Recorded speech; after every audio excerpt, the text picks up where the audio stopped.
bilisan mo na ang pagkain mo, Milana. Ang bagal mong kumain. Tuloy po, Nanay. Nakakainis. Bakit ka pa kasi nagkaroon ng kapansanan sa pagsasalita? Mabuti na lang maganda ka. Tuloy po. Tama na nga yung kahihingi mo ng sorry. Bilisan mo na dyan. Opo, Nanay. At pagkatapos mong kumain, iligpit mo ang mga pinggan. Aalis ako. Huwag kang aalis dito sa bahay. Naiintindihan mo? Opo. Pero, saan po kayo pupunta? Huwag mo nang alamin, Milana.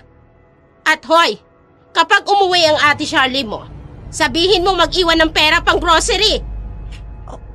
Opo, Nanay. Tatabihin ko po. Ay, nakakainis na buhay to, oo. Makaligo na nga. Ang hirap makipag-usap sa taong may diferensya. Tuloy po, Nanay. Ay, bakit umiiyak ka na naman? Totoo naman ang sinasabi ko. May diferensya ka naman talaga. Matakit po. Kasi pag tinatabihan niyo ko na Masakit ang alin? pag tinatabihan mo. Ang sabihin ko ang totoo, na wala kang pakinabang kasi nga may diferensya ka sa pananalita. Opo, Ay, Nanay. ako! Ang dami mong arte, Milana! Pareho lang kayo ng ate mo! Tumigil ka sa kaiiyak mo! Naiinis na ako sa'yo lalo!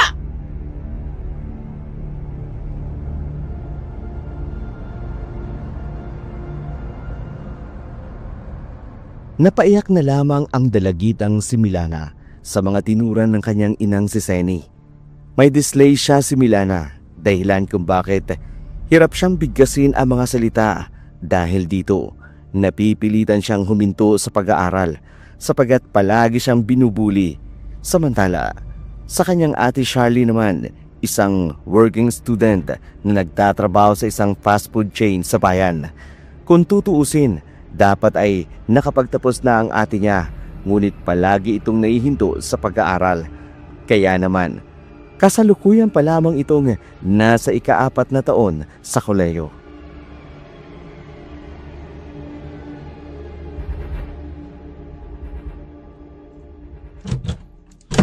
Milana! Ate? Kumusta ka? Bakit mag-isa ka? Nasaan si nanay? May Nanay. Sabi niya, hintayin kita. Ay, saan na naman kayo nagpunta yun? Teka, kumain ka na ba? May dala akong maruya, oh. At saka ukay dito, oh. Yuya? Gusto ko yan? O, sige.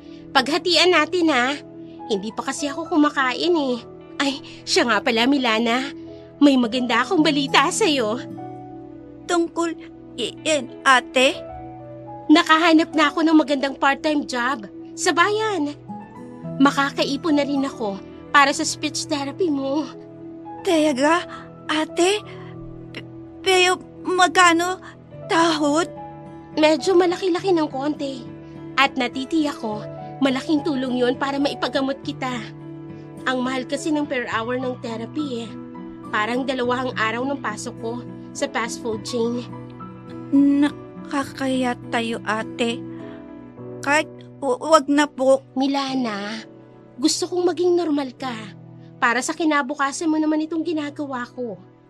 Alam ko mahirap kasi si nanay, parang wala namang pakialam sa atin. Pero hayaan mo, ako ang gagawa ng paraan. Tiyamat, ate ko. Pakabait mo. Ikaw rin naman, napakabait mo.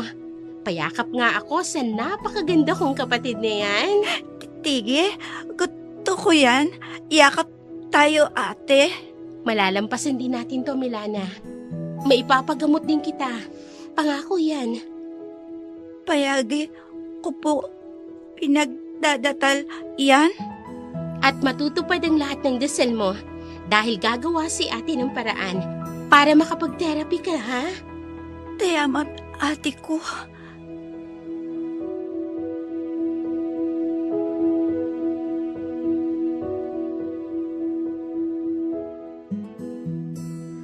Mahal na mahal ni Charlie ang kanyang kapatid na si Milana. Mabait, masunurin, higit sa lahat, napakaganda ni Milana. Pareho silang magkapatid na may taglay na kakaibang ganda. Marami nga ang nanghihinayang kay Milana dahil sa kapansanan nitong magsalita. Ngunit hindi tumigil si Charlie hanggat hindi niya na ipagagamot ang kanyang kapatid. Sa kabilang dako naman, si Seni kasalukuyang nasa mansyon ni Don Romaldo.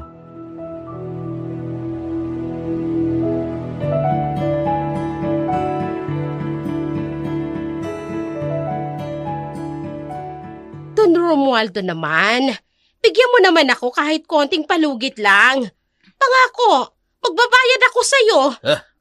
Nakailang pangako ka na napapako. Hindi ganon ang haba ng pasensya ko. Pangako po talaga, maghahanap ako ng pera para may pambayad ako sa inyo. O sige. Pero sa oras na hindi ka makapagbayad sa loob ng isang buwan, pasensyahan tayo, Seni, ha? Alam mo naman siguro kung paano ako magalit. Hindi ba? Ay, oo naman, Don Romualdo. Naku, maraming salamat po talaga. Nangangako po talaga ako. Magbabayad na po ako sa iyo, Pexman yan. Nangako ka na, nag-Pexman ka pa. Huwag ka puro pangako. Gawin mo. Umiinit ang ulo ko sa'yo. Ay, oo nga po. Gagawin ko nga po yun. O kung gano'n, umalis ka na dito sa pamamahay ko.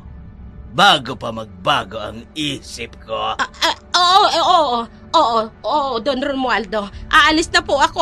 Maraming salamat po ulit. Ganon ang reaksyon na may mga utak. Oo na lang, umahaba pa.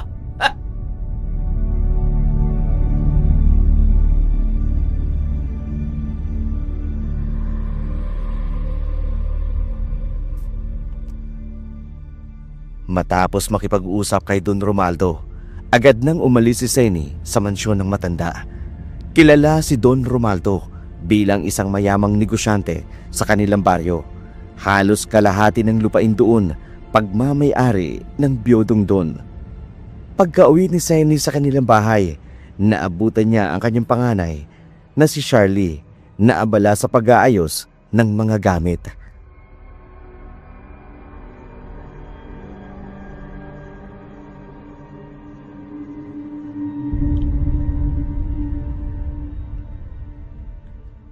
Oh, Charlie, mukhang mag-aal sa balutang ka yata.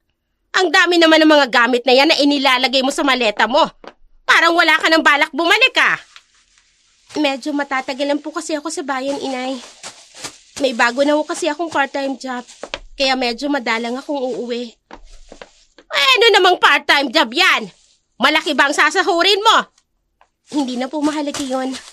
Ay nako, kung pumayag ka na sana na tumigil sa pag-aaral mo at sumama sa anak ni Marit sa Japan, di sana, tiba-tiba ako ngayon, pati na rin ikaw. Nay, alam naman natin ang totoong trabaho ng anak ni Aling Marit sa Japan. Hindi po matino ang trabaho niyo doon. At ayaw ko pong huminto sa pag-aaral. Hayaan niyo na lang po ako sa bagong part-time job ko. Ay, wala ka talagang balak sabihin sa akin kung magkano ang sahod mo. Ay, siya bahala ka. Basta wag mong kalilimutan. Magbigay ka ng pang-grocery rito sa bahay. Opo, hindi ko naman po nakakalimutang mag-abot. Abay, dapat lang. Ay, siya nga pala. Sinabi ba ni Milana sa'yo ang kailangan ko ng pera? Sinabi niya po sa akin kanina. Pero konti na lang po ang ekstrang pera ko, Nay. Kailangan ko rin pong mag-ipon para sa therapy ni Milana. Ay, therapy na naman. Magsasayang ka lang ng pera. Bakit mo pa ipagagamot yung kapatid mo? Wala namang kasiguraduhan kung gagaling pa yan. Meron, Nay. May diferensya lang naman siya sa pagsasalita. Wala namang ibang komplikasyon.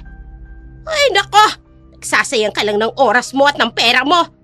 At least ho ako, gumagawa ako ng paraan para mapabuti ang kapatid ko. May sinasabi ka ba? Opo, ang sabi ko ho, at least ako, gumagawa ng paraan para mapabuti si Milana. Ewan ko sa'yo. Pare-pareho talaga kayo ng tatay mo. Hayon! Namatay dahil sa katatrabaho para lang dyan sa kapatid mo! Huwag niyong sisihin si Milana, inay. Kung nag-ingat sana kayo noon, nung ipinagbubuntis niyo siya, baka hindi siya ganyan ngayon. Ay talagang sasagot-sagot ka na sa akin ngayon, ha? Hoy! Hindi porket nakakapagbigay ka sa akin at nagbibigay ka ng ambag dito sa bahay, may karapatan ka ng bastusin ako! Hindi ko po kayo binabastos, inay. Nagsasabi lang po ako ng opinyon ko. Masama po ba yun? Oo na! Lalo na kung walang kweta! Jenny! Labas ka naman dyan, mag-inuma tayo. Ay, Mare! Ay, siya sige na. Pupuntahan ko na lang kayo dyan. Iinom na naman po kayo, inay. Wala na talaga kayong ginawa araw-araw kung hindi ang uminom? Ay, at least sa pag-iinom ko, kumiginhawa ang pakiramdam ko. Ay, nako. Ay siya, mag-iwan ka ng pera bago ka umalis. Hindi nyo man lang ba itatanong kung kailan ako aalis? Ay, bakit ko pa itatanong? Eh, halata namang aalis ka. Puro kayo kadramahan. Abay, nakakaibyerna. Diyan ka na, ha? Pupunta ako sa inuman. Umuwi po kagad kayo, inay. Baka mamaya umagahin na naman kayo sa inuman. Ay, huwag kang mag-alala. Nandyan lang naman ako sa kapitbahay. Kaya walang problema kahit umagahin pa ako. Napaluhan na lamang si Charlie sa inis habang sinusundan ng tingin ang kanyang ina na lumilipat ang bahay upang makipag-inuman. Hindi naman ganoon ang ugali ni Senny noong nabubuhay pa ang kanilang ama. Ngunit nang mamatay ang kanilang ama sa aksidente dahil sa trabaho, biglang nagbago ang ugali ni Senny. Naging magagalitin, sugarol at mapanlait. Isinisisi niya ang pagkamatay ng asawa sa kanyang anak na si Milana dahil ayon sa kanya, nagpupunyagi ang asawa sa pagtatrabaho upang maipagamot si Milana na siyang naging dahilan ng pagkamatay nito. Samantala, kinabukasan, maagang nagising si Charlie para maganda ng kanyang pag-alis.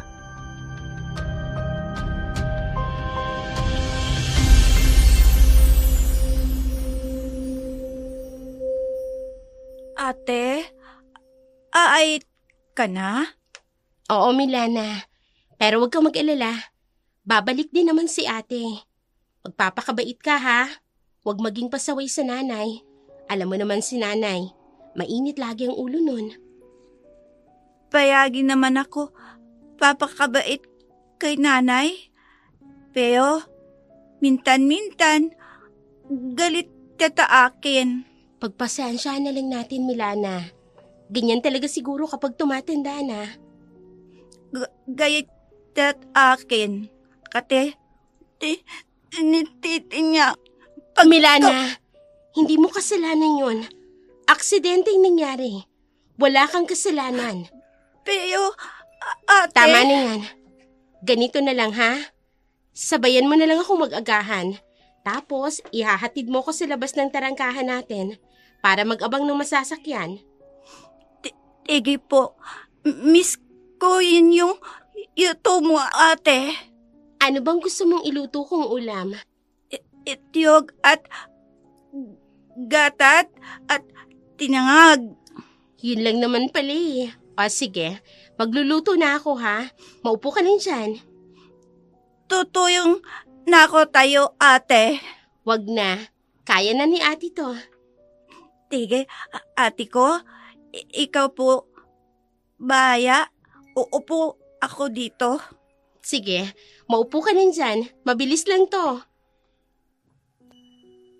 Napangiti si Charlie habang pinagmamasdan ang kanyang kapatid na si Milana. 17 taong gulang pa lamang si Milana, ngunit sa kanyang ikinikilos, napaka-inosente pa rin. Napakabait kasi nito at malapit din siya sa kanilang ama, isang bagay na labis niyang ikinalungkot nang mawala ang kanilang tatay. Pagkatapos silang kumain ng agahan, sinamahan siya ni Milana na mag-abang ng tricycle. Pagkaalis ni Charlie, bumalik na rin si Milana sa loob ng kanilang bahay. Baka sa kanyang mukha ang lungkot na siya namang bumungad kay Senny.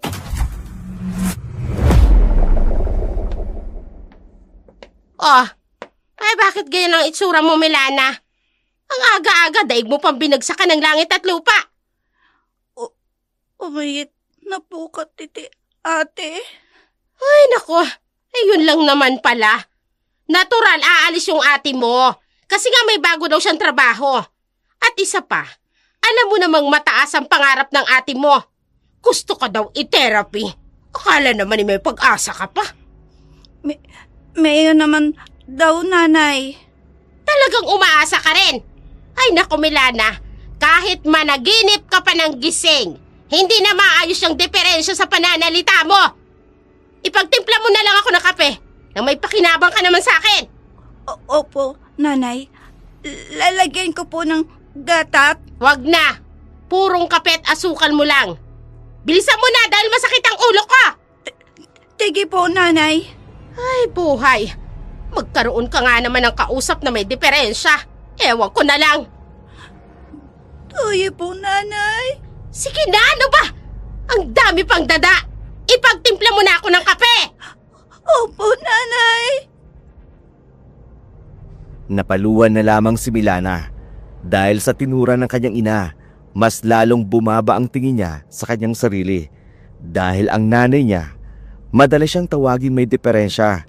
Minsan ay ipinapahiya pa siya sa mga kaibigan nito.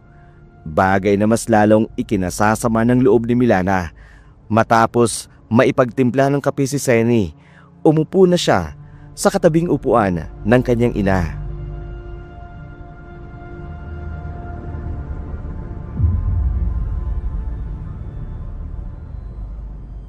Oh, bakit naupo ka riyan sa katapat ng upuan ko? Gusto ko po, kate, manood ng TV. Katama ka po, nanay. Ayokong manood ng teleserye ngayon dahil ang papangit. Puro na lang agawan ng asawang tema. Kaya pwede ba, pumunta ka na lang doon sa labas. Diligan mo yung mga pananim doon. Magbunot ka na rin ng ligaw na damo. Sige po, Pwede nanay. ba, Milana? Kapag narito ako sa bahay, huwag mo kong iistorbohin. Mas lalo akong naiinis kapag naririnig ko yung pagiging bulol at utal-utal mong magsalita. Tuyo po, nanay. Hindi ko na po uulitin. Abay, dapat lang. Ang tigas din kasi ng ulo mo eh. Nakakainis. Iyayabat na po ako. Kanina pa sana dapat. Tuyo po ulit. Ay, sumasakit ang ulo ko. Nakakairita na talaga. Bagsak ang balikat ng lumabas ng bahay si Milana. Masakit man, pero wala siyang ibang magawa, kundi lihim na lamang na mapaiyak dahil sa masakit na salitang binibitiwan ng kanyang ina. Samantala, si Charlie naman, nakarating na kung saan siya magtatrabaho para sa kanyang part-time job.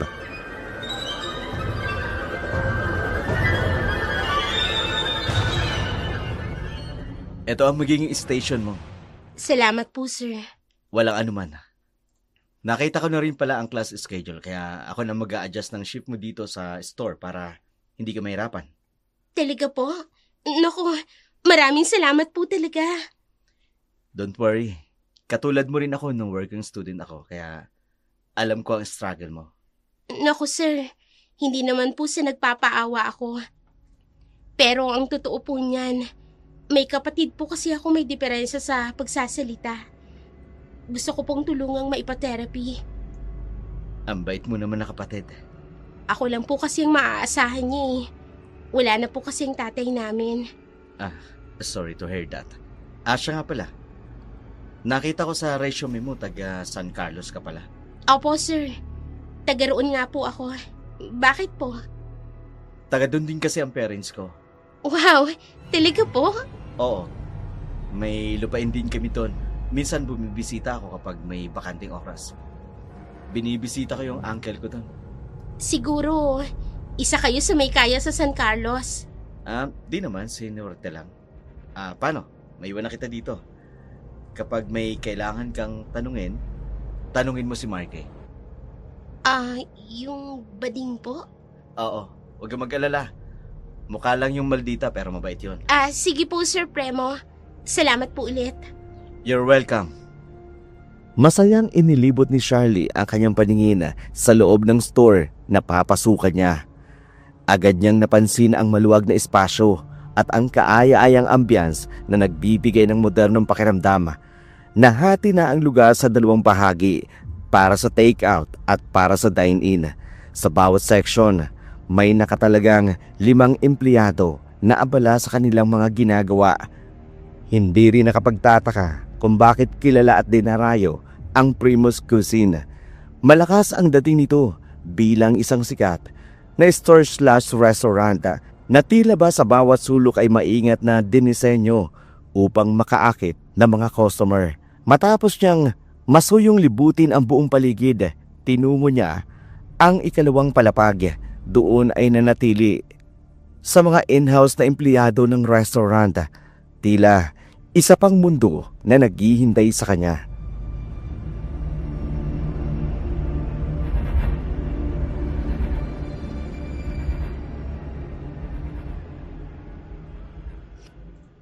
Hi! Ikaw si Charlie, di ba? Bagong saucier namin? Ako nga, ikaw si Marky, di ba? Yes.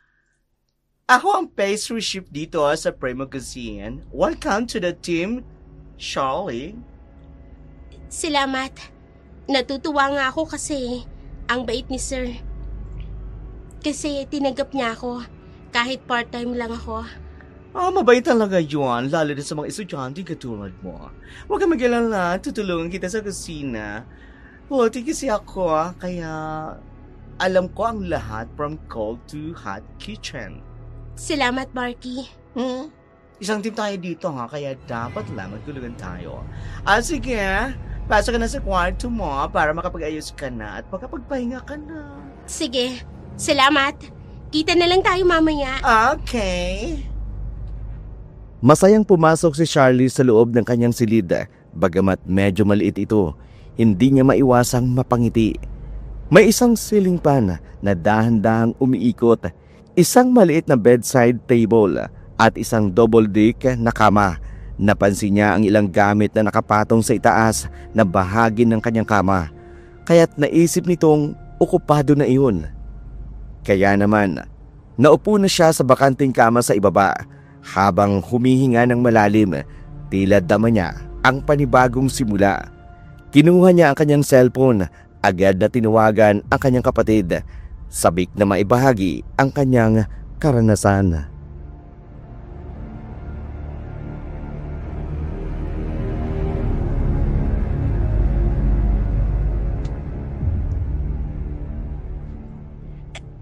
Hello, ate. Milana, mabuti naman at sinagot mo ang tawag ko. Hindi po kati ako abalata gawaing bahay. Mabuti naman kung ganon, dahil marami akong ikukwento sa iyo. Tayaga, ate, kumutang bago mong trabaho. Mas maganda kaysa sa dati kong trabaho, Milana. Hindi pa man ako nakakapag-umpisa, pero ramdam ko na yung kagaanan. Milana! Ate, Milana! ate, din na nanay. Kaya ko na ibaba tawag. O sige, mag-iingat kayo dyan ha. Kapag may libre akong oras, tatawag ako sa inyo. Opo, ate, ingat din po dyan. Mamahal po kita. Mahal din kita, Milana. Sige na, ibaba mo na itong tawag. Sige po, ate. Bye po. Milana! Nasaan ka ba? Kanina pa kita tinatawag! Nanay, dito po ako. Oh, narito ka lang pala eh. Bakit hindi ka sumasagot kaagad? Ate, tumawag. Ay, ganun ba? Tapos na ba ang tawagan ninyong dalawa? Opo, nanay. Kung ganun, ihanda mo na ang hapagkainan at kakain na tayo. Tigi po. Pilisan mo ang kilos, Milana, at gutom na ako. Bilisan ko po. Opo. Ay.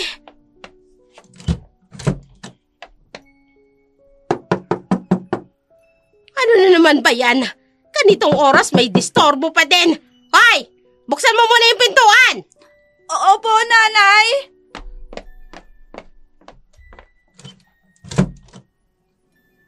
Mabuti naman binuksan mo ang pintuan, Sinaida. Akala ko pagtataguan mo na naman ako. Sino po kayo? Ha? Milana! Sino yan? Hindi ko po kilala, nanay. Ay, sino ba kasing... Don Romualdo. Mabuti naman at nakikilala mo pa ako. Don Romualdo, paano ko naman ho kayo makakalimutan? Imposible naman ho yata yun. Hindi imposible yon, Sally. Yun kasi ang sakit ng mga taong maraming utang. Nagkakaroon sila ng sakit na kalima. Ay, Don Romualdo talaga, oo. Ay, pasok na po muna kayo. Milana, ikuha mo ng malamig na inumin si Don Romualdo. Padali ka. Opo, nanay. Ay, umupo po muna kayo. Naku, pasensya na po kayo. Medyo may kaliitan itong bahay namin, kaya medyo maalinsangan ho sa pakiramdam. Sinaida, hindi mo naman nabanggit sa akin may ubod ka palang gandang anak. Ilang taon na ba siya? Si Milana ho. Oo. Ilang taon na ba ang anak mo? Magdi-18 na ho ngayong darating na buwan. Malapit na pala ang kanyang dipo. Ay, bakit naman po, Don Romualdo? May handaan bang magaganap? Ay, naku, wala ho. Wala naman kasi kaming panghanda. Kasi ho, wala naman ho kaming pera. Tama na ho siguro yung pansit kung meron man. Sinaida, gusto mo bang sponsoran ko ang handaan para sa darating na dipo ng anak mo? Ho? Hindi makapaniwala si Seni sa tinura ng matandang Don na si Romualdo. May kakaibang ngisi na naglalaro sa labi nito habang sinisipat ng mabuti ang kabuuan ni Milana. Naabala naman sa ginagawa sa loob ng kusina. Lumipas ang ilang sandali at ang napag-usapan na lamang nila ay ang nalalapit na dibo ni Milana. Isang bagay na pinagtaka ni Seni sapagkat hindi malang nabanggit ni Don ang tungkol sa utang niya. Kinabukasan, bago pa sumikat ang araw, muling pinuntahan ni Don Romualdo si Seni sa kanyang bahay. Ngunit sa pagkakataon na yun, kasama na dapat niya si Milana.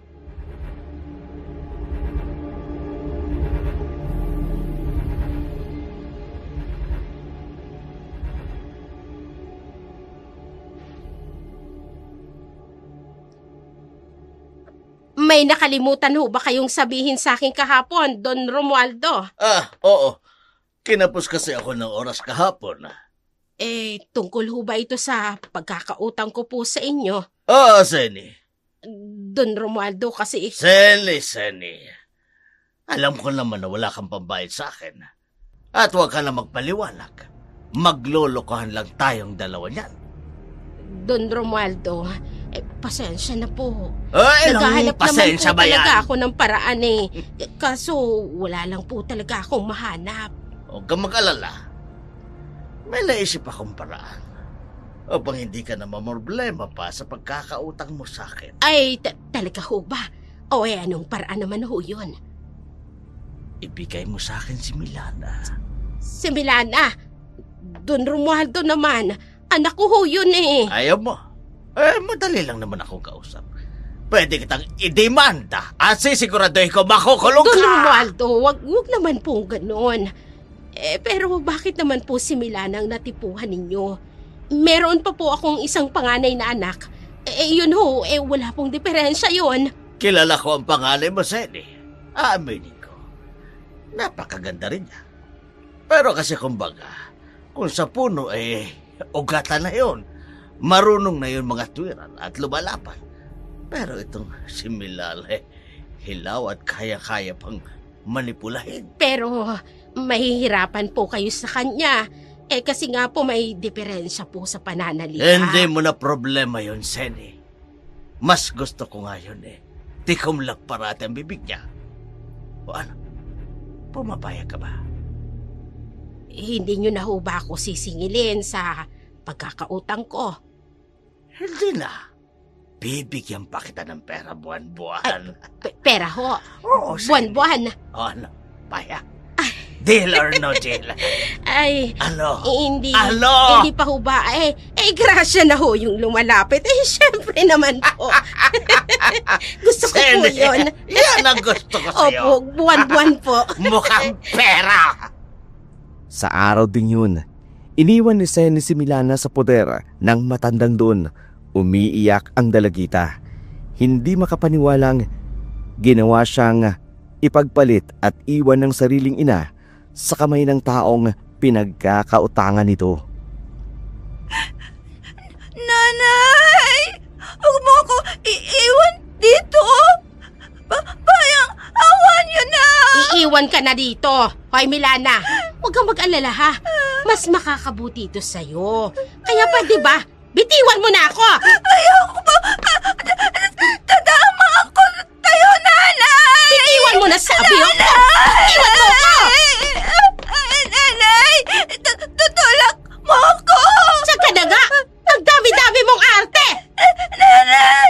Nanay, naiigo! Sabi mo kanina!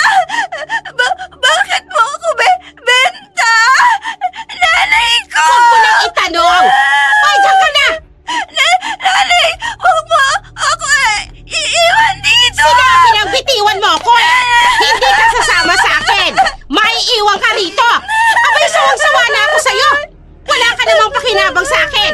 Wala akong anak na may diferensya sa pagsasalita na katulad mo. Huwag mo ko iiwan dito, nanay!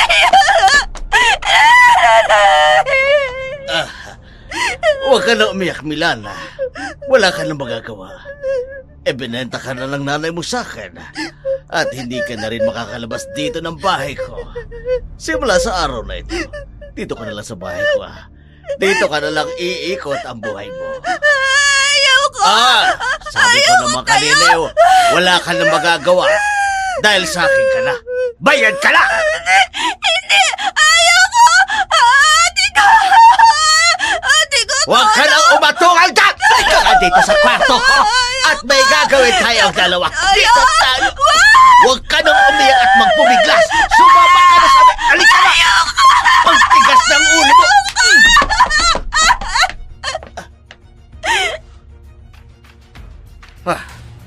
Isang suntok lang pala katapat mo eh. Tinanahimik ka ngayon. Magagawa ko ang gusto ko sa'yo, Milana. Ang swerte ko. Botang-bota na puti-puti. Sarap! Tangan sa loob ng kanyang silid, iginapos ni Don Romaldo ang kaawa-awang si Milana. Doon niya ipinadama ang kanyang kalupitan, ibinuhos ang kahayupan sa dalagita. Pagkatapos ay iniwan niya itong mag-isa, bihag at sugatan. Hindi lamang sa katawan, lalo na sa kalooban. Lumipas ang mga araw at nanatili si Milana sa ganong kalagayan. Kahit anong paraan ang gawin niya upang makatakas, hindi siya makawala sa mapang-abusong kamay ng matandang Don. Samantala, dumating ang araw ng kanyang kaarawan, kaya naman tumawag ang kanyang ating si Charlie.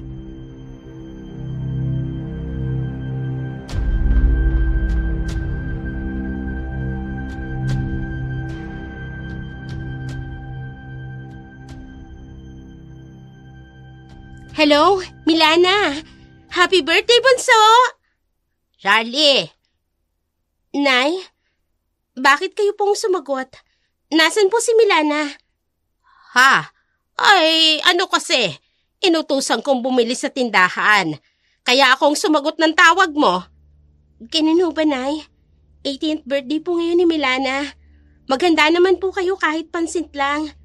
Hindi po kasi ako makakauwi dyan. Busy kasi ako sa klase at sa trabaho ko. Ay, kahit huwag ka na munang umuwi. Ayos lang naman kami rito. Magpapadala po ako ng konting pera, Nay. Para may pambili po kayo ng cake.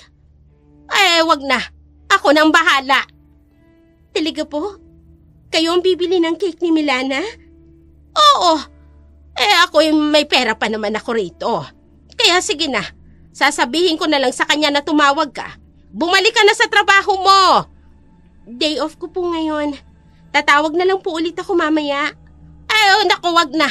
Tsak naman na magiging busy din naman ang kapatid mo. Dahil nga, di ba, 18th birthday niya. Sa bagay, sige na Basta sabihin niyo po kay Milana na tumawag po ako, ha? Ay, oo na. Sige na, ako nang bahala. Ay, sige na. Bye-bye na. Bye po, inay. Tuwang-tuwa si Charlie sa pag-aakalang nag-e-effort ang kanyang ina para sa kapatid niyang si Milana. Ngunit lingid sa kanyang kaalaman, mahigit 1 buwan nang wala sa poder ng kanyang ina si Milana. Matapos ang kanilang tawagan, lumabas ng silid si Charlie. Doon, nadatnan niya si Marky na kasalukuyang nagtitimpla ng kape sa pantry. Kaagad namang napansin ni Marky ang kaaliwasan sa muka at aura ni Charlie.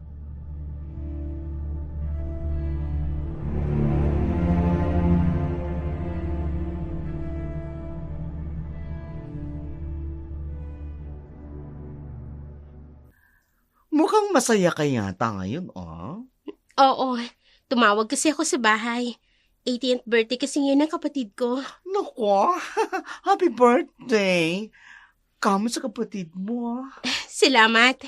Masaya lang ako kasi sa wakas, nag-effort na rin si nanay para sa kapatid ko. Bakit? Di ba nag-e-effort naman talaga ang mga nanay natin tuwing birthday natin? Ibahin mo yung nanay ko.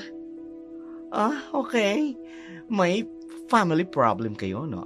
Oo pero tingin ko, magiging maayos na kami ngayon.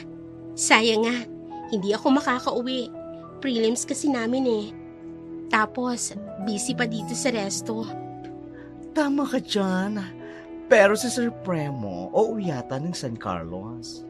Talaga? Baka bibisitahin niya mga magulang niya.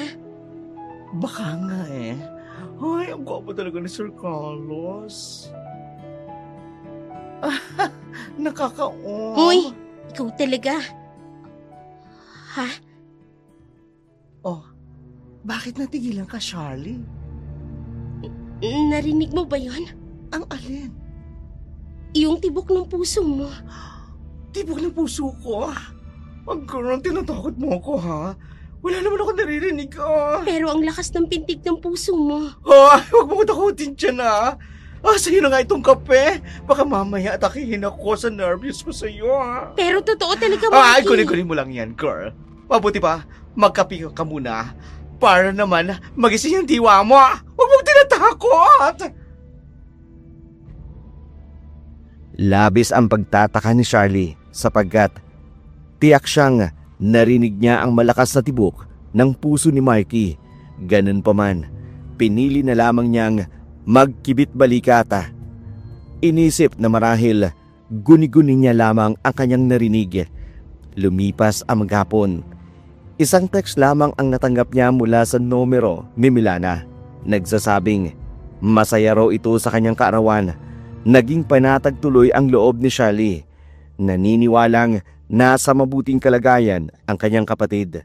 Ngunit lingid sa kanyang kaalaman, ibang-iba ang tunay na sinapit ni Milana. Nanatili siyang bihag sa kamay ni Don Romaldo.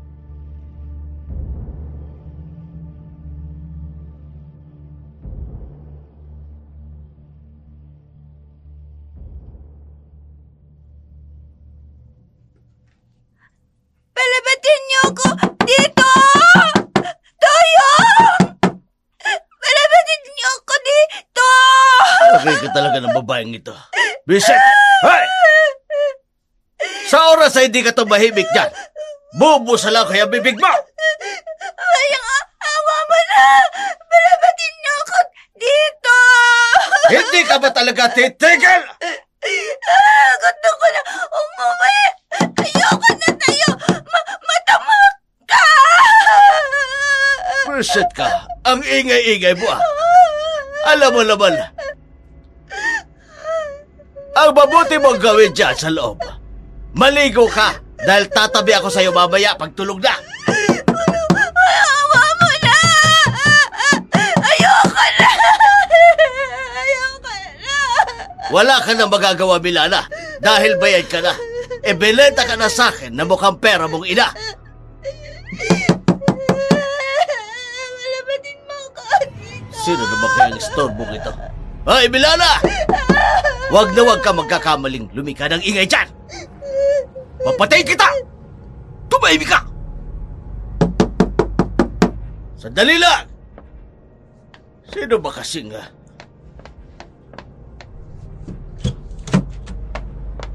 Don Romualdo, magandang araw po sa inyo.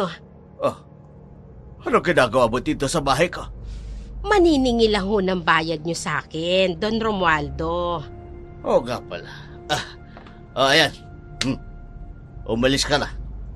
Baka mamaya magtaka pa mga tao rito dahil pabalik-balik ka dito.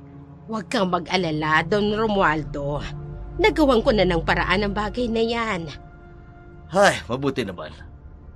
Walang nagtataka sa inyo kung nasaan si Milana. Ay wala, dahil si Charlie nasa bayan. Hawak kong cellphone ni Milana.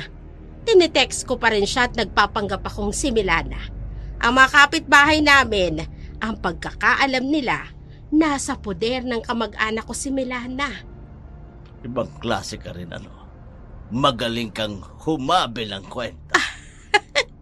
Siyempre naman, Don Romualdo. Ako pa ba? Sige, yan ka na. Oh, mukhang may bisita yata kayo, Don Romualdo. Ang pamangkin ko yan. Sige na, Sen. Umalis ka na rito. Ay, sige po. Sa uulitin po. Oo, huwag kang mag-alala. Hindi ako papalya sa pagbibigay ko sa iyo ng pera. Pero sa susunod, huwag kang pupunta dito.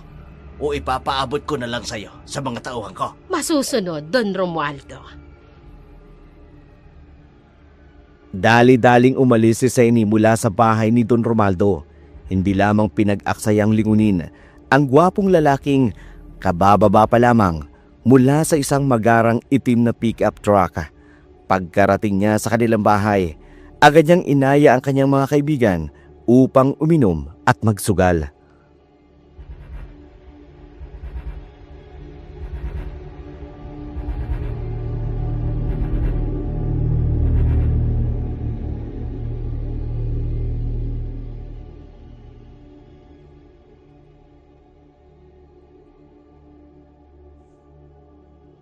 Makang marami kang pera, Senny, ha? Ay, syempre. Nakadilihensya lang. Kaya sige lang kayo dyan ha. Inom lang tayo. Huwag kayong mag-alala. Sagot ko ang lahat ng pulutan at inumin natin. Ay, swerte talaga sa'yo ni paring Edgar, Mare. Maganda ka na.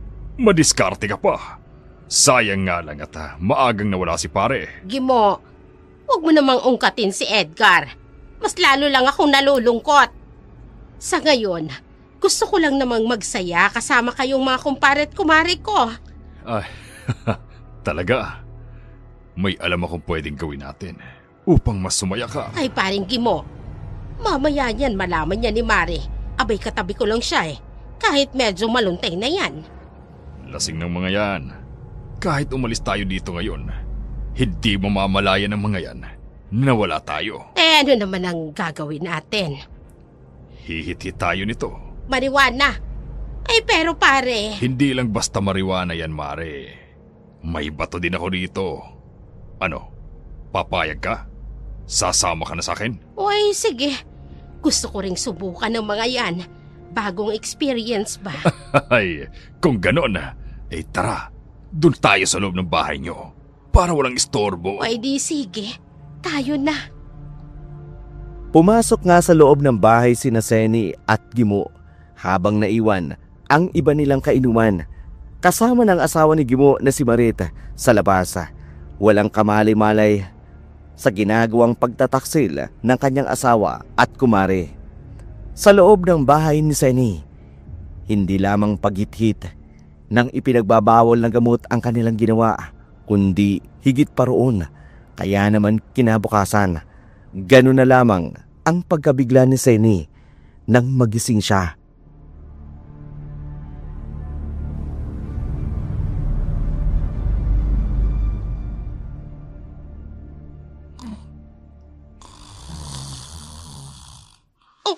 cellphone, oh.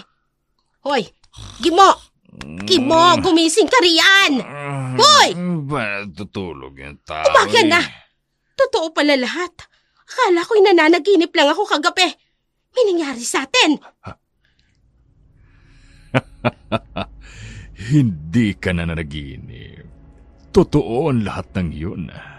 Sarap na sarap ka pa nga eh. Ay, buwisit ka. Tumayo ka nga dyan. Umuwi ka na doon sa inyo. Baka mamaya, may makakita sa'yo rito. Ano ba? Huwag kang mag-alala. Tulog pa yun si Marit. Kilala ko ang asawa ko pagdating sa inuman. Hapon na yun gigising. Hindi lang yun ang inaalala ko. Paano kung may nakakita sa'yong lumabas dito sa bahay? Mga kapitbahay, ganon. Sa likod bahay ako dadaan.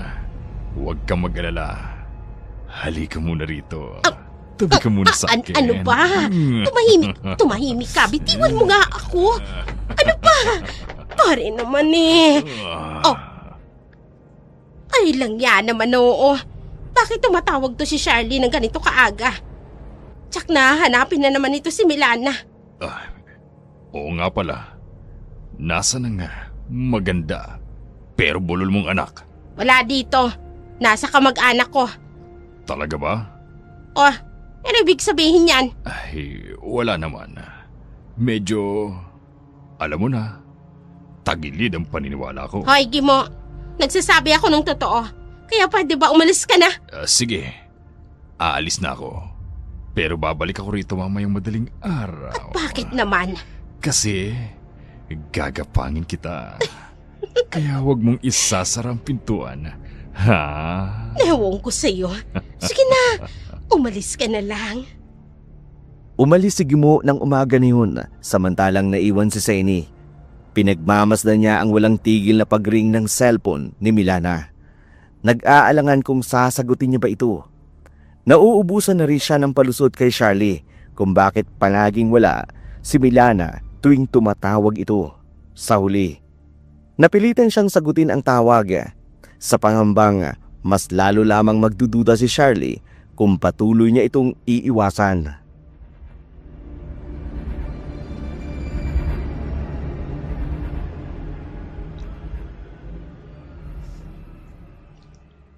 Hello?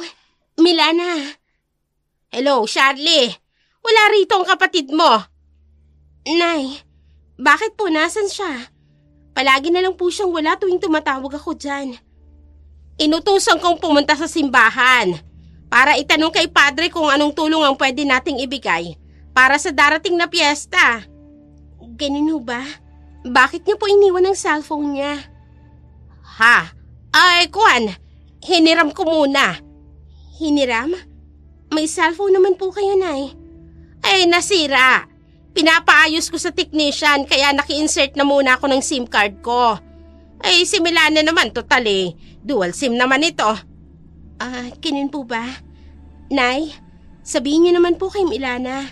Pagdating niya, tawagan niya ako. Miss ko na po siya eh. O ay siya, sige, sasabihin ko.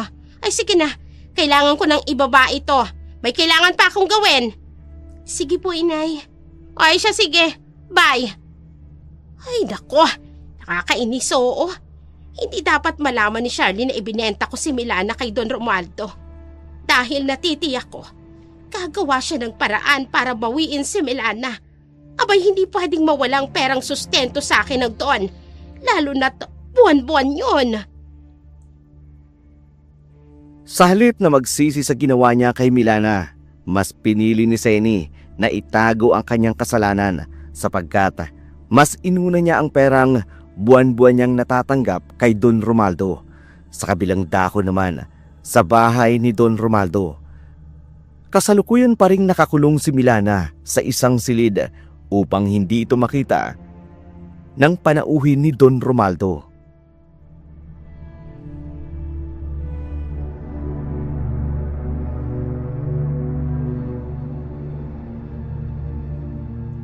Ang lawak ko talaga ng taniman yung mangga, Tito. Oo. Sayang nga lang at wala akong naging anak. Hindi ko tuloy alam kung anong gagawin ko sa malawak na lupay na ito. Tito, pwede naman kayo mag-asawa. Hindi pa naman kayo ganun katanda. 60 years old na ako, Premo.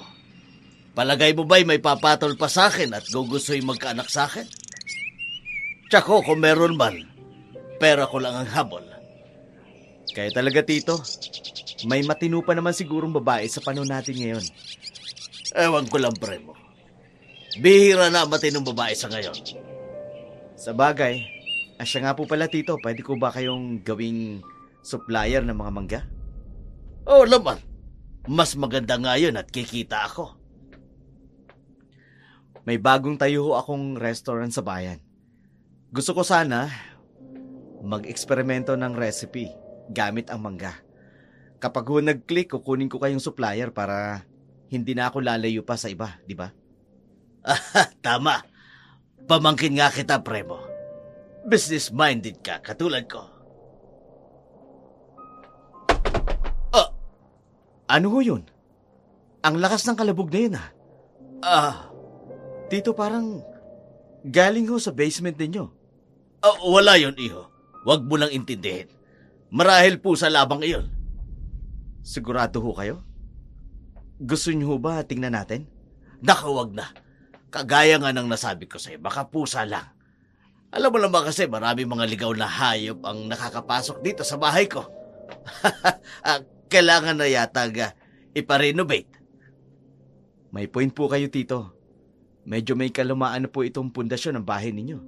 At tama ka dyan. Maghanap nga ako ng kontraktor at architect upang pasimulan ko ang plano ko sa renovation nitong bahay. Nakahinga ng maluwag si Romaldo nang sumang-ayon sa kanya si Primo.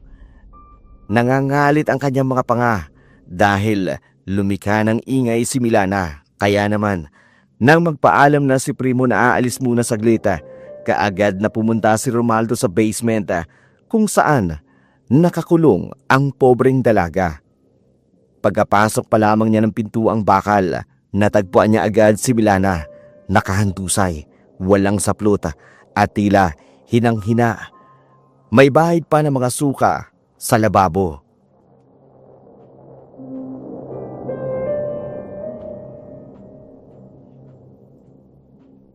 Anong nangyayari sa iyo, Milana? Tumayo ka nga dyan. Bakit lumika ka ng ingay, ha? Gusto mo ba talagang patayin kita? Nang hina ako, tutok ako. Nakikita ko nga yung suka mo, ang baho. Tumayo ka nga dyan. Linisin mo yung kalat mo. Pati mga suka, baho! Bayang awa mo na. Pakawayan mo na ako. Pakawayan sa'yo. Anak ka ng tokwa. Ano bang nangyayari sa'yo, babae ka, ha? At nagsusuka ka na naman. Alasan lang amoy na suka mo. Linisin mo yan. Dapat mamaya kung balik ko rito, malinis na yan. At wala lang amoy malasan na yan. Bisit! Takit katawan ko. Ayoko na. Huwag kang magreklamo. Bayad ka, kaya akin ka. Ano ba ang gagawin ko sa'yo? Lalong-lalo na sa katawan mo. Wala kang magagawa. Naiintindihan mo ba? Ang tatama niyo. Bayan kayo ng nanay ko. Matama kayo. Matama na kung matama. Huwag kang magdrama dyan. Lilisin mo ng latang kalat na yan. Nabibisit na ako. Tulungan mo ako. Kahit anong gawin mo pag iyak, walang makatutulong sa'yo. Kahit pag-ati mo. Kaya gawin mo na lahat ang sinasabi ko. Kung ayaw mong masaktan. Panginoon, tulungan mo po ako. Hindi ka tutulungan dahil hindi mo masabit na maayos. Impit na umiyak si Milana. Ngunit kahit hinang-hina, pilit niyang nililinis ang mga pinagsukahan niya. Hindi niya maintindihan ang mga pangyayari nitong mga nagdaang araw. Bigla-bigla na lamang siyang nakararamdam ng pagsusuka at pagkahilo. Naisip niya marahil dahil walang pahinga ang kanyang katawan dulot ng paulit-ulit na pang-aabuso ni Don Romaldo. Samantala, si Seni naman patuloy na nalululong sa ipinagbabawal na gamot kasama si Gimo.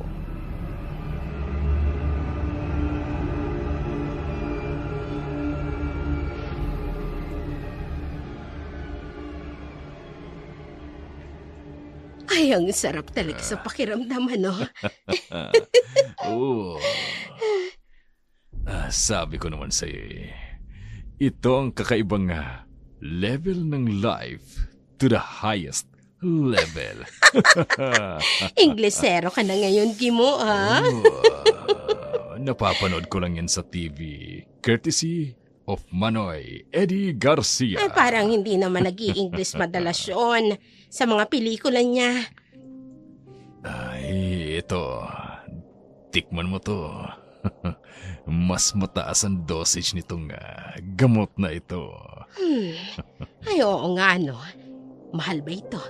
Mas mahal kesa dyan sa una natin binili. Pero wala namang problema, di ba? Kasi mapera ka naman. Siyempre naman, may pera ako. Pero Zenny, ang pinagtataka ko lang, saan ka kumukuha ng pera? Wala ka naman trabaho. Pinapadalhan ako ni Charlie. Talaga? Ano bang trabaho ni Charlie? Mukhang tiba-tiba ka lagi at isa pa sa napapansin ko, palaging may pumupuntang tauhan ni Don Romualdo dito sa bahay tuwing katapusan ng buwan. Alam mo, Gimo, ang dami-dami mong mga bagay na pinapansin. Pwede ba, kung gusto mo magpatuloy itong lihim natin, matuto kang itikom yung bibig mo. Ito naman ang init lagi ng ulo mo. Ay, oo na. Hindi na ako mangingialam. Iisipin ko na lang na baka may lihim din kayong relasyon ng matandang si Don Romualdo. Hoy, wala kaming relasyon nun, ha? Di wala na kung wala.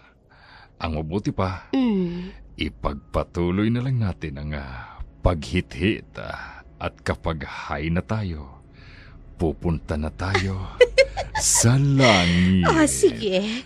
Gimo, dalhin mo ako sa langit. Sige, Gimo. Bubuksan ko na ang langit.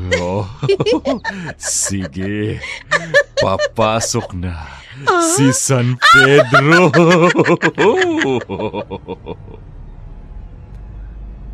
Nagpatuloy sa paggamit ng ipinagbabawal na gamot sina Gimo at Senny.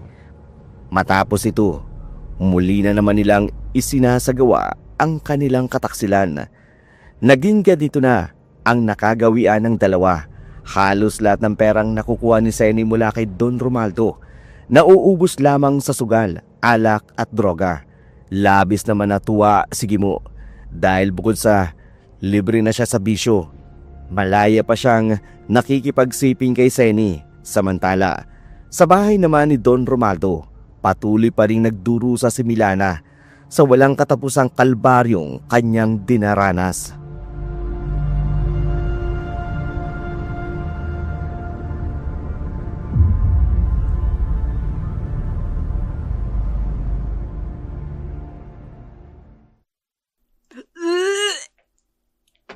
Ano bang nangyayari sa'yo? Bakit panay ang suka mo? Hindi ko alam. Ay, visit naman oo. Paano ako gaganahan yan kung anlansa ng amoy mo? Teka, anong amoy yan? Parang patay na daga. Teka, bakit maraming patay na daga dito? Bakit ganyan ang itsura nila? Gusto ko na malit dito. Pakawayan mo ako. Tumahimik ka ga! Ayoko na dito. Hindi kita pakakawalan dahil bayad ka ga! Ibinenta ka na sa akin ng nanay mo. Kaya makinig ka sa akin. Hindi ka pwedeng umalis sa poder ko! Hindi pwede, ha? O ano, ha? Natiwan mo. Pag ako tuluyan naggalit sa'yo, ha? Hindi lang sakal ang aabutin mo sa akin, Milana! Awa mo. Nagpupumiglas ka pang walang hiya ka, ha? Kinalmot mo ang braso ko! Ang sakit! Nampil mo ko! Yan ang bagay sa'yo! Tingnan mo ang ginawa mo sa akin! Kinalmot mo ko, sugatan akong busit kang babae ka! Tito! Nasaan po ba kayo? Narito si Primo. Hindi ka dito, babae ka! Dito! Tawan mo to! Para hindi ka makagawa ng ingay, pupusan lang ko yung bibig mo! Doon tayo sa baba. Hindi ka niya dapat makita. At para hindi ka makagala, itatali ko yung paa mo. Ayan. Dito ka lang. Ha? Huwag ka na magpumiglas. Walang pwedeng makaalam na nandito ka sa bahay ko. Ayan. Sige. Babae ka ta! Ginawa mo tutakin! Hindi man ngayon! Pero maniningil ako ng kabayaran ng pagkakatala mo takin! Manahimik ka na lang. Wala ka nang magagawa pa, Milana. Dahil akin ka na. Mariing itinali ni Don Romaldo ang kamay ni Milana at isinaksak ang busal sa kanyang bibig. Walang magawa ang kaawa-awang babae, kundi ang umiyak na lamang at umungol habang ikinakandado niya ang mabigat na pintuang bakal. Dahan-dahan siyang pumapanik sa itaas ng bahay. Huminga siya ng malalim bago tuluyang lumabas ng kabahayan. Doon sa patio, nadatnan niya si Primo na wari matagal na naghihintay sa kanya. May dala itong isang kahong buko pie.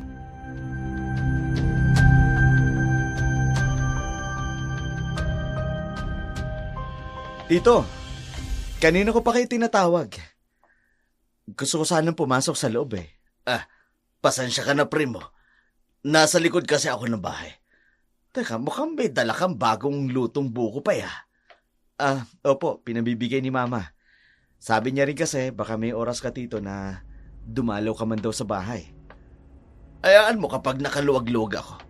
Dadalaw ako sa kanila.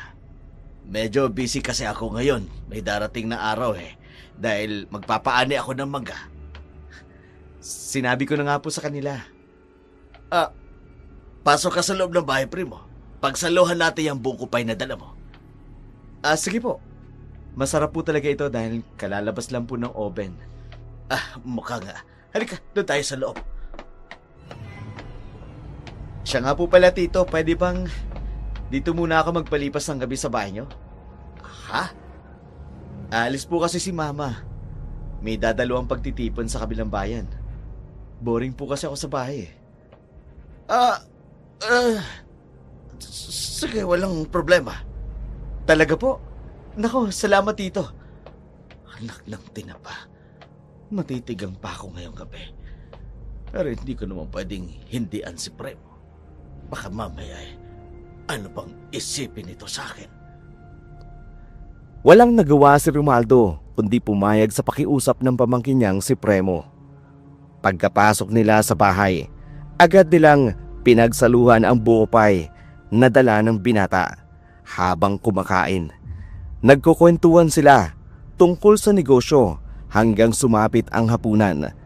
Napagdesisyonan nilang uminom ng alak.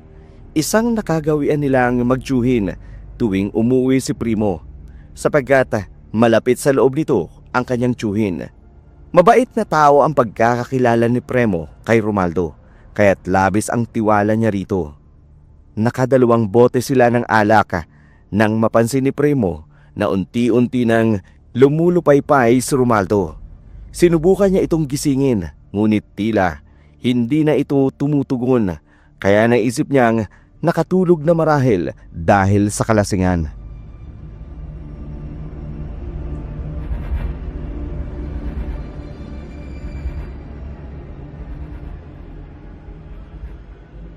Tito? Nakatulog na yata sa kalasingan si Tito. Sandali nga. Kukuha ako ng unan at kumot. Ano yun? Isang malakas na kalabog. Nanggagaling sa basement. Teka, narinig ko na ang kalabog na yun noong nakarang araw. Ayan na naman. Ang mabuti pa, pumunta ako ng basement. Titingnan ko ang pinanggagalingan ng kalabog na yun. Si Tito, umuungol siya, pero tulog pa rin. Bahala na. Wala namang masama kung titingnan ko kung saan nanggagaling yung kalabog. Bababa ako ng basement.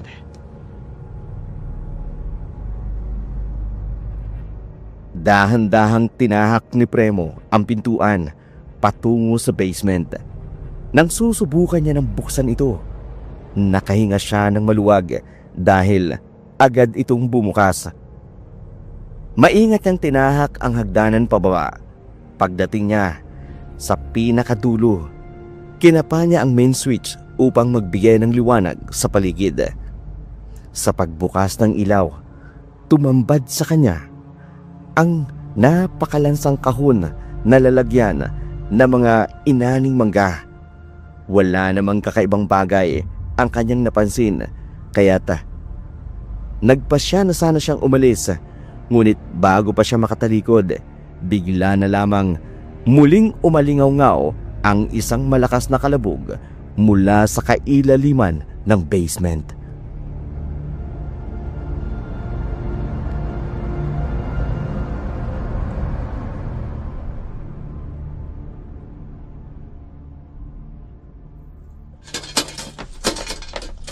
Teka, nanggagaling ang malakas na kalabog sa loob ng pinto ang bakal na yan.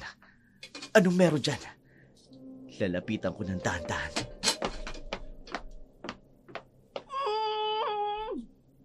Parang may naririnig akong ungol sa loob ng silid. Pero sino naman? Gayong mag-isa lang naman si Tito dahil ayaw niya ng katulong. Ayan na naman. May tao talaga sa loob. Sandali. Mabuti pa buksan ko ang pinto. Oh, nakakanda to. Hindi ko alam kung nasaan ang susi. Wala nang oras para manahimik pa ako. Sa itaas, baka ko anong nangyayari. Sa taong nasa loob, ang mabuti pa, sirain ko na lamang ang kandadong ito. Sirain ko ng ganito. Yan, bumukas na. Bibilisan ko. Nasira ko na ang kandado. Ngayon, bubuksan ko ang pintuan. Anong... Isang babae ang nakatali sa kama. May busal sa bibig. Diyos ko, mukhang dalagita pa ang babaeng ito. Wala siyang suot na damit. Sandali lang, miss, ha? Kukumutan kita. Huwag ka matakot. Tutulungan kita. Sandali lang, ha? Tatanggalin ko lang ang busal sa bibig mo. Ayan. Tayungan mo ako. Ano? Gusto ko na tumakas. Ano sabi mo? Hindi ako nakakapagsalita ng maayos. Maayot? May problema ka sa pananalita? Okay. Huwag muna nating isipin yan, ha? Dadalhin muna kita sa ospital. Don Romualdo, takot ako kanya. Ginahata niya ako. Anong sinabi mo? Ginagahasa ka ni Tito? Oo.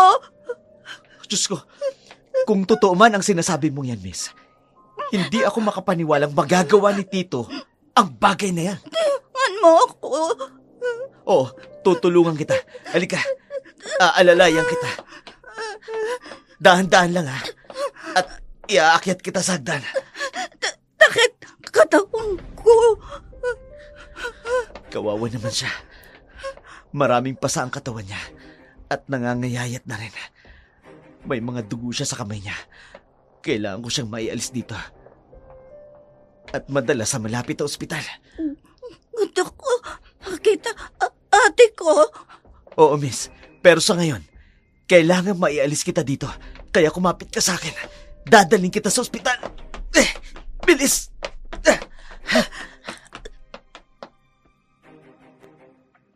Maingat na inalalayan ni Primo si Milana paakyat ng hagdan. Dinig niya ang malalim at hapong paghinga ng kaawa-awang dalaga. Halata ang panghihina nito at kitang-kita sa katawan ang maraming pasa at galos, pati na ang nangingitim na mga paa at kamay at latay sa liig, mga bakas ng pananakal at gapos.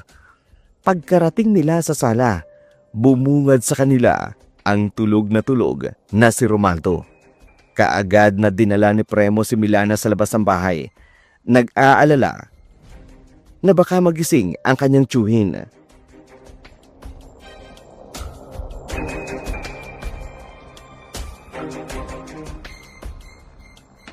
Dito ka lang ha. Kukunin ko lang ang sasakyan ko sa garahe. Babalik agad ako.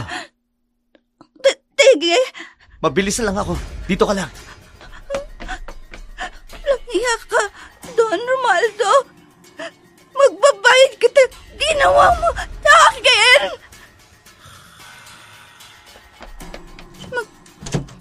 Magbabayad kita. Ginawa mo sa akin. Hindi. Ano? May sumasakal sa akin. Bitiwan mo ang leg ko. Bayad ka.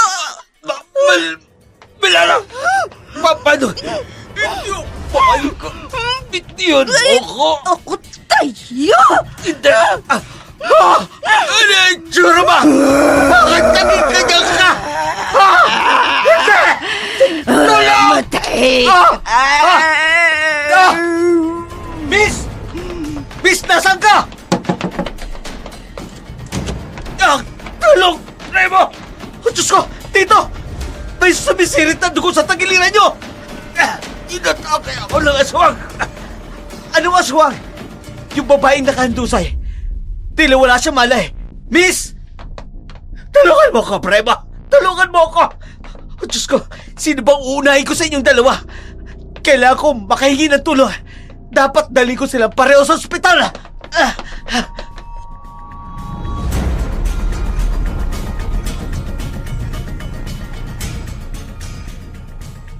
Nagmamadaling humingi ng tulong si Premo sa kanyang mga katiwala at kapitbahay ni Don Romaldo.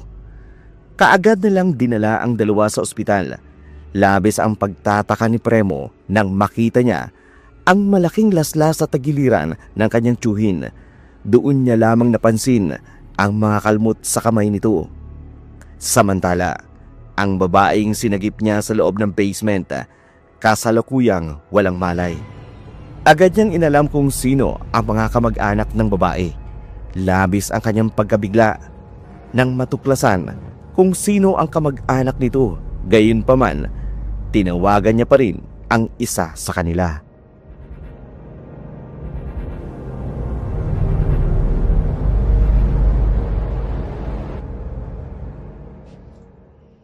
Hello? Sir, napatawag po kayo. Charlie, Bakit po, sir? pwede ka bang umuwi ng San Carlos?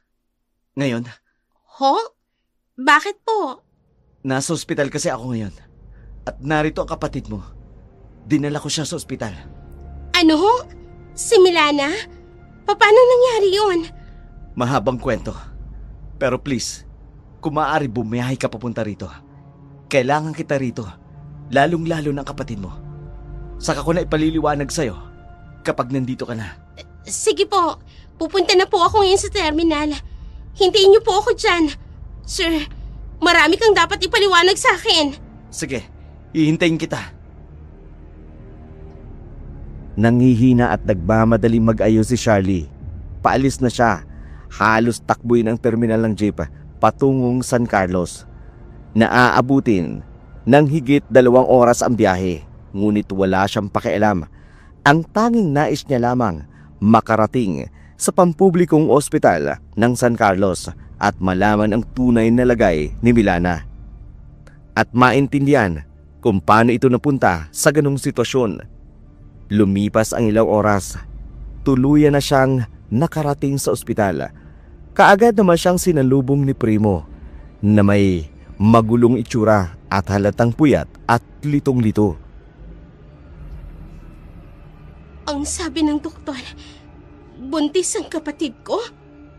At kailangan niyang i-confine dito sa ospital dahil sa mga tinamo niyang sugat at kung ano-ano pa. Diyos ko. Ngayon, sir, sagutin mo ako. Paano nangyari to? Charlie, sa katunayan, hindi ko rin alam. Hindi ko naman talaga kilala ang kapatid mo. Kung ganun, paano mo siya nadala dito sa ospital? Paano buntis siya? At paano sinapit niya ang ganyang kalikayan? Makinig ka muna sa akin. Pumunta ako sa bahay ng tito ko, si Don Romaldo. Kilala mo naman siguro siya. Oo. Nagtatrabaho sa kanya dati ang tatay ko noon. Kung ganon, siya ang tito na tinutukoy mo. Oo, siya nga. Anong kinalaman niya dito? Mabigat man sa pakiramdam pero siya ang dahilan kung bakit nagkaganyan ang kapatid mo.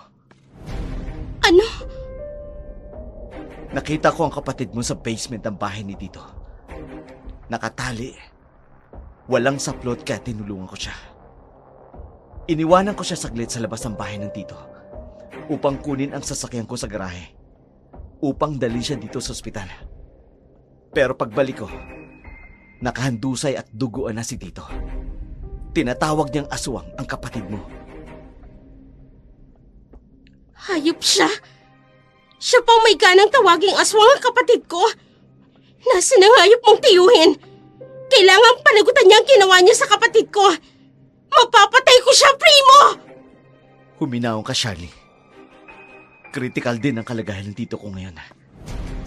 Maraming dugo ang nawala sa kanya. Dapat lang yun sa kanya. Demonyo siya!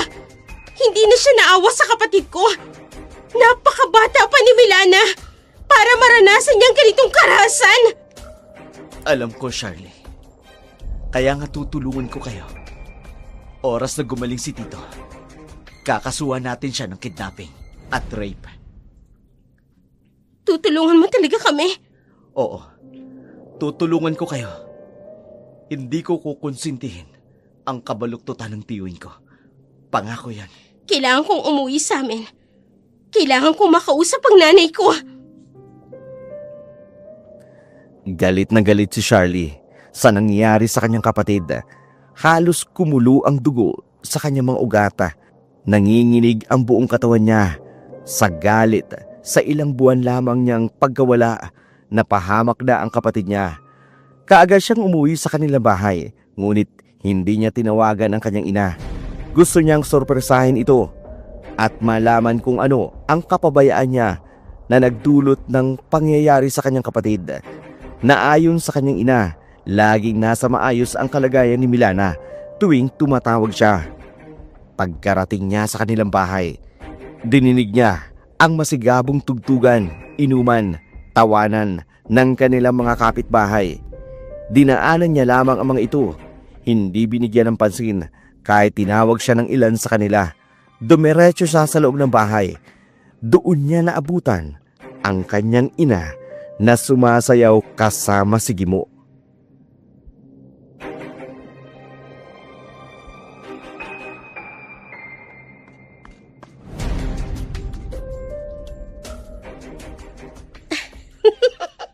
Ano ka ba, Gimo?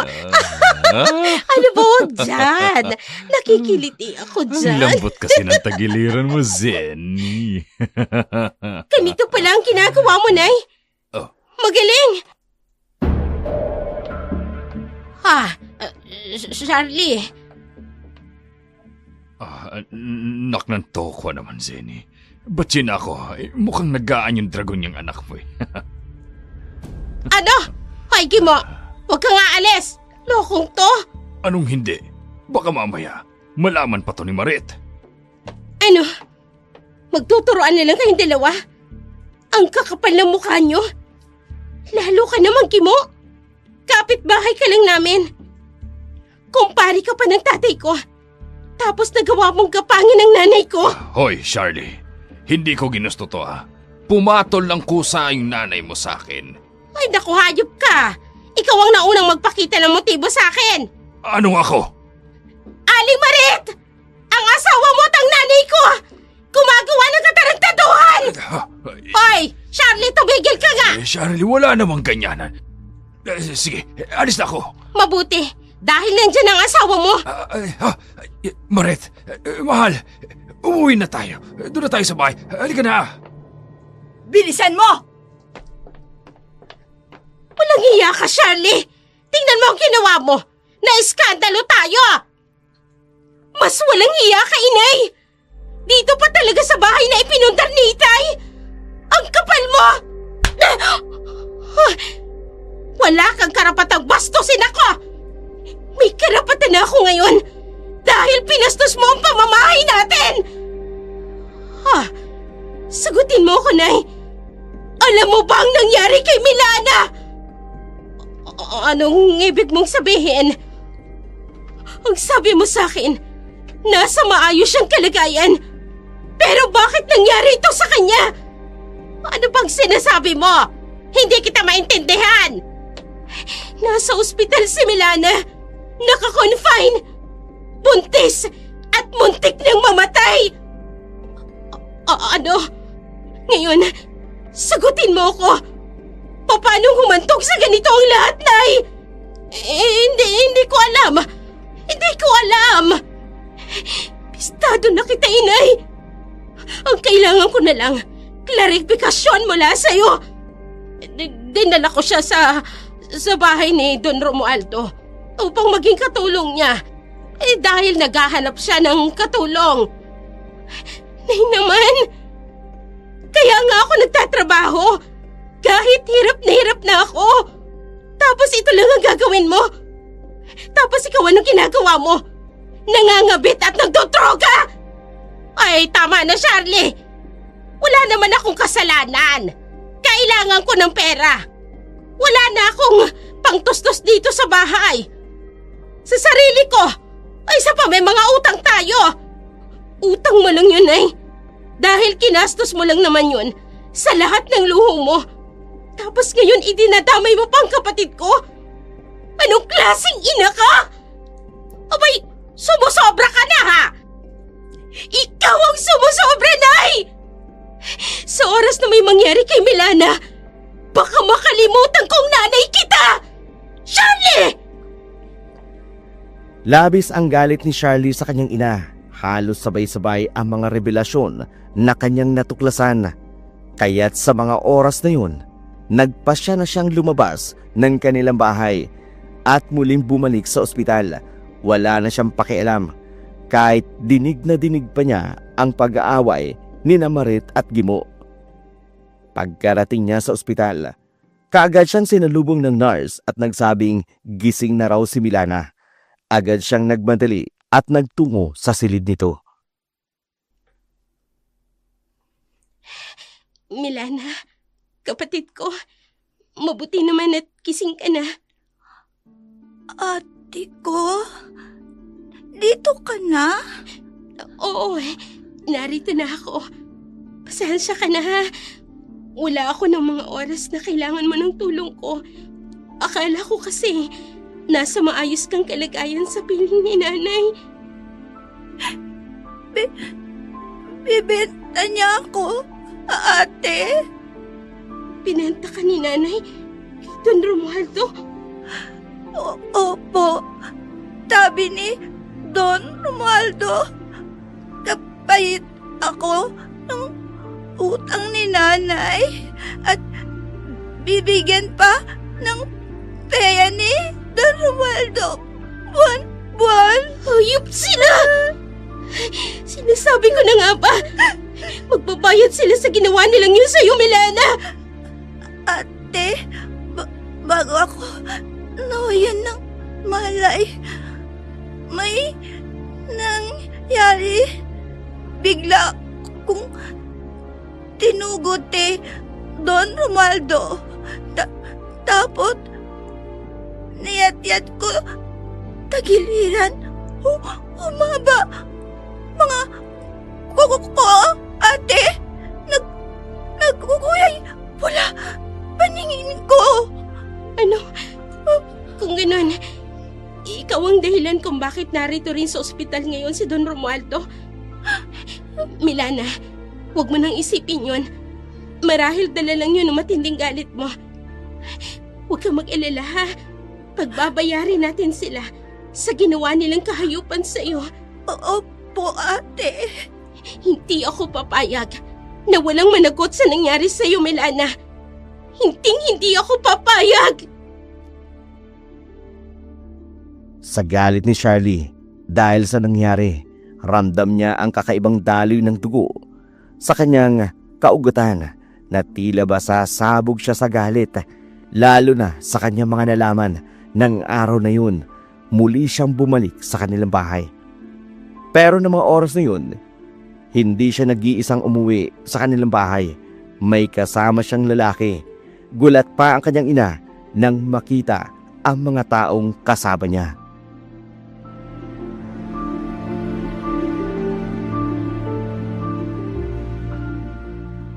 Ay, anong ibig sabihin nito?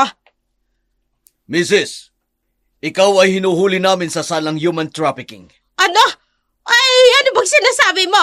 Ay, Charlie, ano to? Ito ang kabayaran ng mga ginawa mo sa kapatid ko. Ano? Teka lang. Hindi ko maintindihan. Mrs., kayo ay inaaresto sa paglabag sa Republic Act No. 9208 at inaamyendahan ng Republic Act 10364 o mas kilala bilang Expanded Anti-Trafficking in Person Act of 2012. Ang kaso na iyong kinaharap ay may kinalaman sa pagbebenta o pangangalakal ng isang minor de edad para sa anumang layunin. Kabilang na ang sabilitang paggawa, prostitusyon at iba pang uri ng pagsasamantala na malinaw na maituturing na trafficking in person ayon sa batas. Ano? Hindi maaari. Teka lang, bitawan niyo Ipinapaalala ako. ko rin po sa inyo ang inyong karapatan. Sa ilalim ng ating konstitusyon, may karapatan kayong manahimik. Ano man ang iyong sabihin ay maaaring gamitin laban sa inyo sa hukuman. May karapatan ka rin kumuha ng abogado. At kung wala kang abogado, kayo ay bibigyan ng abogado mula sa pamahalaan. Naiintindihan niyo po ba ang inyong karapatan? Wala akong ginagawang masama. Bakit niyo ako hinuhuli? Charlie! Walang hiya ka! Nanay mo ako! At anak mo yung ibinenta mo! Sir, dalhin niyo na po siya sa presinto! Walang hiya ka talaga, Charlie! Ano ba? Bitiwan niyo nga ako! Bitiwan niyo ako! Hoy! Magbabayad ka sa ginagawa mong ito sa akin! Walang hiya ka! Wala kang kwentang anak! Walang utang na loob! Mas wala kang kwenta, inay! Paano mo nagawang ibenta ang sarili mong anak? Dugo at laman mo! Bitiwan niyo sabay ako! Ayokong sumama sa inyo! Bitiwan niyo ako! Desidido si Charlie na maipakulong ang kanyang ina. Gusto niyang pagbayaran nito ang ginawa sa kanyang kapatid. Matapos madala si Senny sa presinto, bumalik si Charlie sa ospital upang dalawin si Milana. Nasa mga oras na yun, nasa maayos na ring kalagayan. Pagkatapos pakainin si Milana, lumabas na siya mula sa ward nito. Hindi niya na namamalayan, ngunit ang kanyang mga paa dinadala patungo sa isang pribadong silid.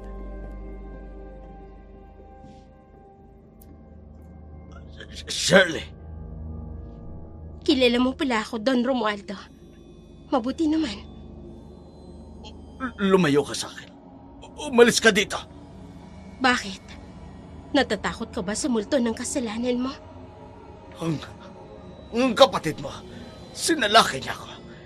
Hindi siya ordinaryong tao. Nakita ko, naging isa siyang halimaw. Sino sa tingin mo ang masalimaw? Ang isang kaawa-awang tao na walang laban? O ikaw na bumaboy sa taong walang kakayahang lumaban?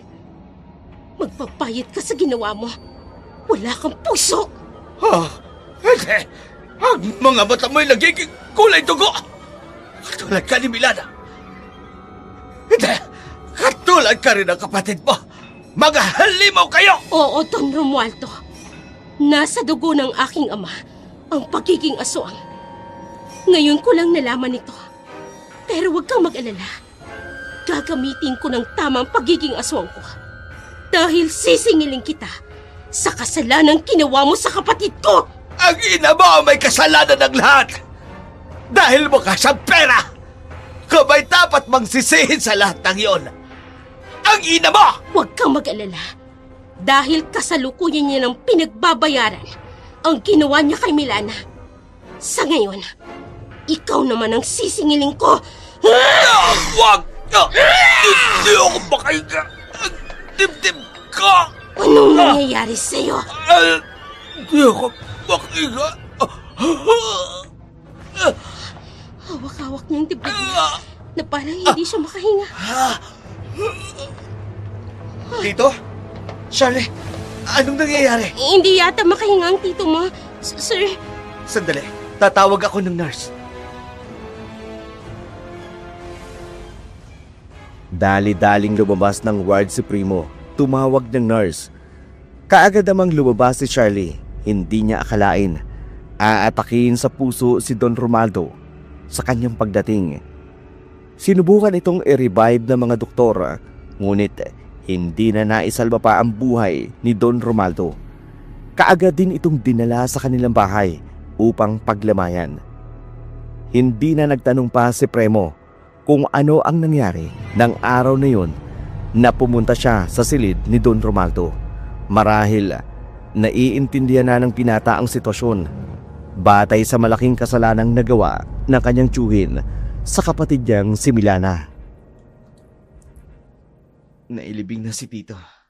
ganun ho ba? Oo. Gusto ko sanang kausapin ka tungkol sa nangyari. Huwag na, sir. Wala na ang tiyuhin mo. Hindi naman siya nakulong. Pero wala na siya. Patay na. Wala ka namang kasalanan sa amin. Ang tiyuhin mo ang may pagkakasala.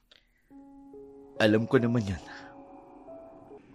Pero humihingi pa rin ako ng kapatawaran dahil sa nagawa ng tito ko.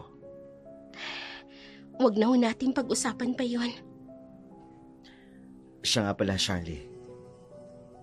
Napag-usapan namin ng mga magulang ko na ilipat sa pangalan ng kapatid mo ang lahat ng ari-arian ni Tito Romualdo. Ano? At bakit? Hindi kami nagpapasuhol, sir. Hindi ito suhol, Charlie. Buntis ang kapatid mo. Anak ni Tito Romualdo. At bilang walang tagapagmana si Tito, nararapat lamang na ibigay ang lahat ng kayamanan niya sa lehitimong tagapagmana niya.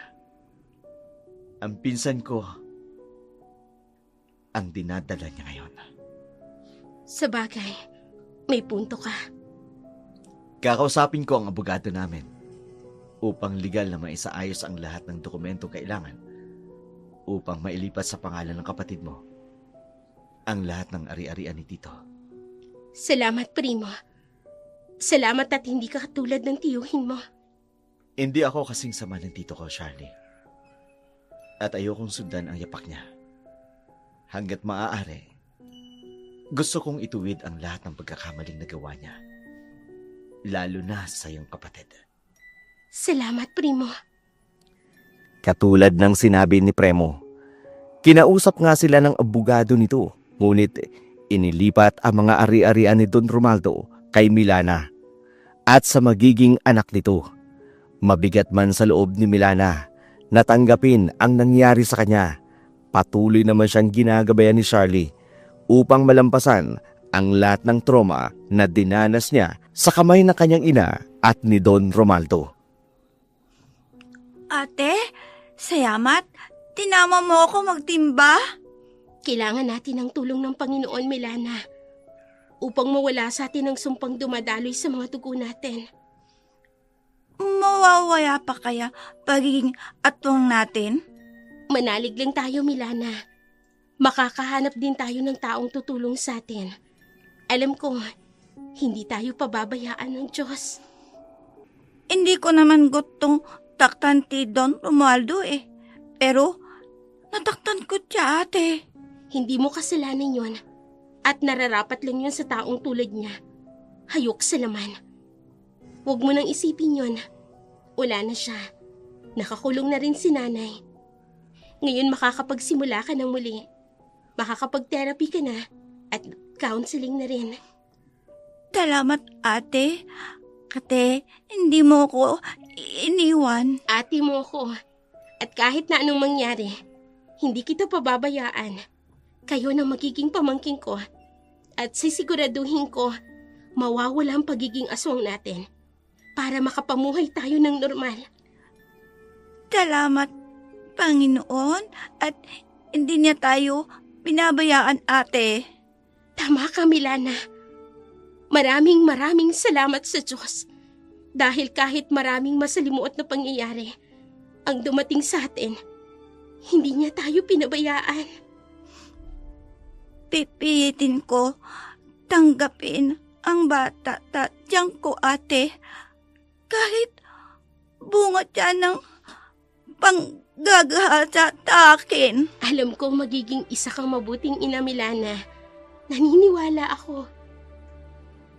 Hindi ako magiging tulad ni nanay, ate. Bebenta ako kapalit pera. Naging malungkot man ang kapalaran ni Milana sa kamay ng kanyang sariling ina. Hindi niya inaasahan na sisirain ito ang kanyang pagkatao. Sinikap niyang maging mabuting ina ang kanyang anak at sa bawat araw na lumipas, pinunan niya ang pagmamahal at pag-aaruga kahit pa ito ay bunga ng panggagahasa ni Don Romaldo sa kanya. Lumipas ang mga taon. Sa tulong ng therapy at suporta ni Charlie, muling nabuo ang tiwala at lakas sa loob ni Milana. Si Charlie ay nagtagumpay sa kanyang sariling karera, samantalang si Senny pinagbayaran ang kanyang kasalanan sa pamamagitan ng pagkakakulong. Sa kabila ng lahat ng pinagdaanan, si Milana nanatiling matatag. Naging simbolo ng pag-asa. Pinatunayan na kahit gaano kasakit ang nakaraan, may kakayanan tayong bumangon at magsimula muli. Mga kaibigan, hanggang dito na lamang po ang ating dula sa araw na ito. Kung kayo man po ay may mga kwentong nais naming isadula, maaaring ipadala sa aming Gmail account, dsproduction103@gmail.com. Maraming salamat po.